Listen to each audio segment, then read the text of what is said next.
तो नमस्कार दोस्तों, आज हम लोग रियल एनालिसिस का एक वीडियो लेक्चर लेके आए हैं जिसमें हम लोग पीवाई को क्वेश्चन डिस्कस कर रहे हैं। प्रीवियस ईयर में आया हुआ क्वेश्चन आज एक क्वेश्चन लेके आए हैं जो कि CSIR नेट जून 2019 में पूछा गया है। और क्वेश्चन जो है बुकलेट सी का है, एग्जाम्पल 61, मार्क्स 4.75 का है। तो क्वेश्चन क्या कहता है, let f(x) equal to 1 to infinity cos t upon x square plus t square d t, then which of the following are true. यहाँ पर क्वेश्चन इस फॉर्म में दिया हुआ है और पूछ रहा है कौन सा कथन सत्य है। तो पहला ऑप्शन हम लोग का f is bounded on R, f is continuous on R, f is not defined everywhere on R, f is not continuous on R. ये चार ऑप्शन दिया हुआ है और हम लोग को f(x) गिवन है। f(x) हमें यहाँ पर गिवन है और हम लोग को बताना है इनमें से कौन सा स्टेटमेंट ट्रू है और कौन सा स्टेटमेंट रॉन्ग है। तो सबसे पहले हम लोग तो देखते हैं कि यहाँ पर cos t और x square plus t square की प्रॉपर्टी कैसे है। cos t कैसे है, देखिए cos t हम लोग का क्या होता है, 1 से इन्फिनिटी पर डिफाइन होता है, 1 से इन्फिनिटी पर डिफाइन होता है। cos t हम लोग का उनके बीच में डिफाइन होता है। और x square plus t square equal to 0, ये कब पॉसिबल है, जब x इक्वल टू 0 हो और t इक्वल टू 0 हो, x इक्वल टू 0 हो और t इक्वल टू 0 हो। बट यहाँ हमें t जो है वो वेरी कर रहा है 1 से इन्फिनिटी, मतलब कि t को हमें कभी भी 0 नहीं ले सकते। तो x square plus t square भी कभी 0 के इक्वल नहीं हो पाएगा। तो हम लोग का x square plus t square कभी भी 0 के इक्वल नहीं हो पाएगा।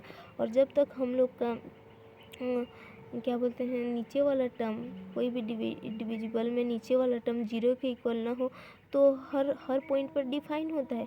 जिस पॉइंट पर वह इन्फिनिटी दे देता है वह हम लोग का उस पॉइंट पर डिफाइन नहीं होता है। लेकिन यहाँ तो स्क्वायर के फॉर्म में है और प्लस है, तो ये हर पॉइंट पर डिफाइन है। इसीलिए हम लोग ऑप्शन नंबर थर्ड जो है, ऑप्शन थर्ड हम लोग का क्या बोल रहा है, f is not defined everywhere on R, everywhere हर एक पॉइंट पर डिफाइन नहीं है बोल रहा है।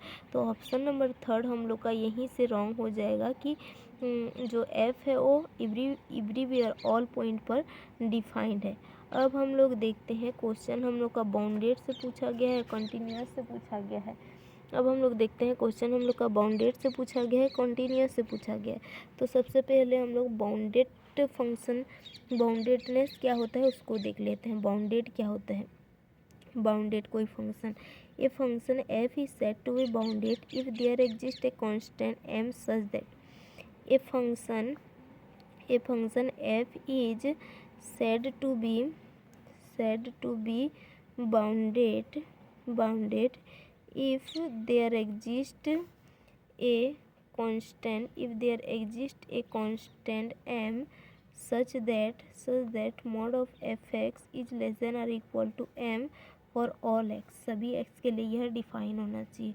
तो यहाँ पर हम लोग का f(x) क्या है, f(x) हम लोग का है 1 से infinity cos x square plus t square.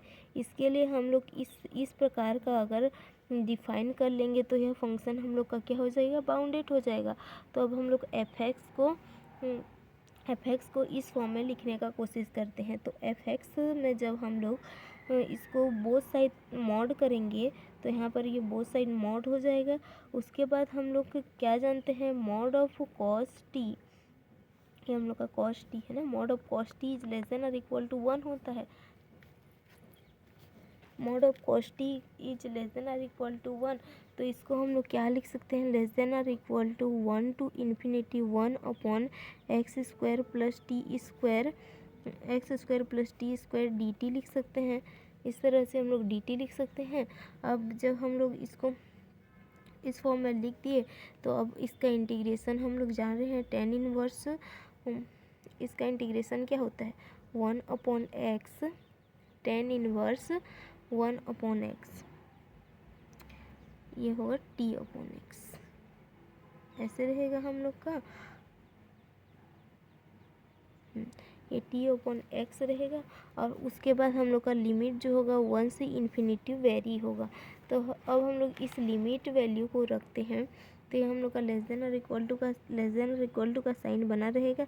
ये 1 upon x tan inverse infinity होगा और ये हम लोग का होगा टेन इनवर्स 1/x ऐसे मिलेगा हम लोग का। और ये मॉड तो रहेगा ही, ये लेस देन और इक्वल टू है।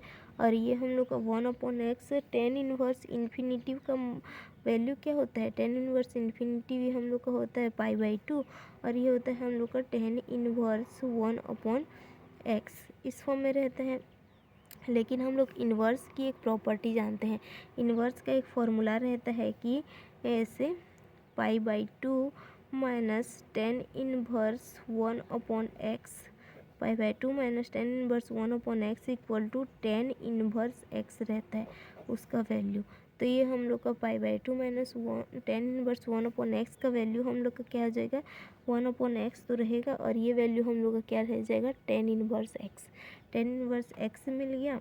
और ये हम लोग क्या जानते हैं, टेन इनवर्स x यहाँ से ten inverse x which is less than और इक्वल टू, और ये वैल्यू हमेशा लेस देन और इक्वल टू 1 होता है। तो यहाँ पे हम लोग क्या करेंगे, mod of f(x) is less than और इक्वल टू 1। ये केस कब के लिए था, जब x नॉट इक्वल टू 0 था, तब के लिए हम लोगों ने इसको फाइंड आउट किया f(x) लेस देन और इक्वल टू 1। अब हम लोग जब x इक्वल टू 0 ले लेंगे तब के लिए हम लोग का किस तरह से फंक्शन मिलेगा उसको हम लोग डिफाइन करते हैं, इफ़ x इक्वल टू 0। अब हम लोग इफ़ x इक्वल टू 0 लिए तब हम लोग क्या निकालेंगे, f(0) इक्वल टू हम लोग का 1 टू इन्फिनिटी, ये क्या होगा, cos t/t² dt रहेगा इस फॉर्म में। और इसको हम लोग जब डिफाइन करेंगे तो ये हम लोग का क्या होगा, cos t। उसी तरह से यहाँ पर हम लोग का लेस देन और equal to 1 to infinity mod 1/t² dt हो जाएगा ये हम लोग का। और इसको हम लोग इसका जब हम लोग इंटीग्रेशन करेंगे तो वैल्यू क्या मिलेगा हम लोग का, ये मिलेगा -1/t 1 टू इन्फिनिटी। और ये हम लोग का क्या होगा, ये हम लोग का होगा जब हम लोग इन्फिनिटी रखेंगे तो ये क्या मिलेगा हम लोग को, ये हम लोग को वैल्यू मिलेगा 0 और ये फिर माइनस और ये -1। तो ये वैल्यू हम लोग का क्या मिल जाएगा, 1। दैट मीन्स कि हम लोग जब x इक्वल टू 0 लिख रहे हैं तो f(0) इज लेस देन और इक्वल टू 1।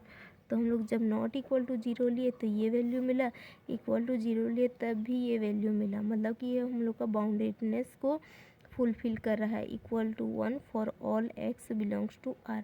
ये बाउंडेडनेस की कंडीशन को सेटिस्फाइड कर रहा है। अतः हम लोग बोल सकते हैं कि f(x) हम लोग का क्या है, f(x) हम लोग का बाउंडेड है, f(x) हम लोग का बाउंडेड है। तो अब हम लोग ऑप्शन पे जाते हैं, इस क्वेश्चन के क्वेश्चन में क्या दिया हुआ था, f is bounded on r। तो हम लोग का ऑप्शन नंबर 1 सही हो गया, f बाउंडेड है r पर। अब हम लोग ऑप्शन नंबर 2 क्या बोल रहे हैं, देखिए, f is continuous on r। अगर यह बाउंडेड है और कोई इंटीग्रल कंटिन्यूअस है तो f(x) भी कंटिन्यूअस हो जाएगा। हम लोग जानते हैं कि cos t एक कंटिन्यूअस फंक्शन है और x² + t² भी एक कंटिन्यूअस फंक्शन है, तो उसका इंटीग्रल वैल्यू भी कंटिन्यूअस हो जाएगा। इसीलिए ऑप्शन नंबर 2 भी सही हो जाएगा, f is continuous on r। अगर ऑप्शन 2 सही है तो option 4 f is not continuous r wrong हो जाएगा। तो इस क्वेश्चन का आंसर इसी तरह से ऑप्शन नंबर 1 और ऑप्शन नंबर 2 हो गया। तो इसी तरह का क्वेश्चन देखने के लिए हमारे साथ जुड़े रहिए। So thank you so much.